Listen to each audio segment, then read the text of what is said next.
మరి గోనేడ విషయం, గోనేడ కిర్లంపూడి మండలం, కాకినాడ జిల్లా గోనేడ గ్రామంలో ఈ దేశానికి స్వాతంత్రం రాకముందు కమ్మర పని చేసుకునేటువంటి వాళ్ళకి ఆ రోజు తెలుగుదేశం పార్టీ ఆవిర్భవించినప్పుడు తోట సుబ్బారావు గారు ఎమ్మెల్యే గారు పెద్ద షెడ్డు కట్టించారు వాళ్ళకి. మీరు తాటాకులు వేసుకొని ఎండలో కష్టపడి పనిచేస్తూ ఉన్నారు, ఇలా కాదు అని ఒక పారిశ్రామిక విధానాన్ని ఆ రోజు మన వాళ్ళకి అద్భుతంగా అప్లై చేసి వాళ్ళకి మంచి షెడ్డు కట్టించి బ్యాంకు లోన్లు ఇప్పించి పరికరాలు ఇప్పించి ఈ రోజు ఉన్న కరెంటు సబ్సిడీ ఆ రోజు ఇప్పించి ఆ రోజు కూడా ఈ సబ్సిడీ ఉంది, ఆ సబ్సిడీని ఇప్పించి వాళ్ళకి అద్భుతంగా పనిచేస్తే వైసీపీ వచ్చిన తర్వాత మొత్తం 200 మంది వాళ్ళ మీద దాడి చేసి, వాళ్ళు 200 మందితో రౌడీలతో దాడి చేసి ట్రాక్టర్లు పెట్టి జేసీబీలు పెట్టి పని చేసుకుంటున్నటువంటి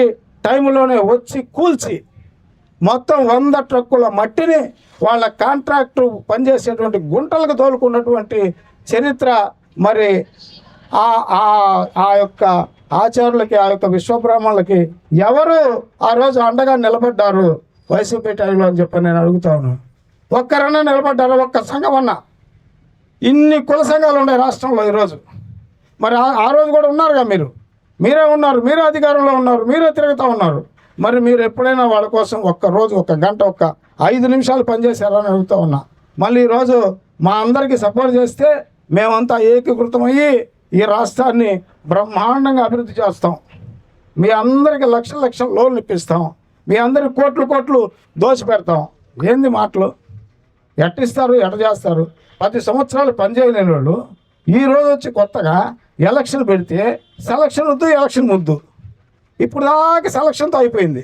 అంటే నీకు సెలక్షన్ మీద అంతా మమకారం తీర్చేసుకొని నువ్వు ఎలక్షన్కి వచ్చేస్తే ఈ జనాలందరూ తలకాయ ఉంచుకొని ఎలక్షన్కి రావాలా?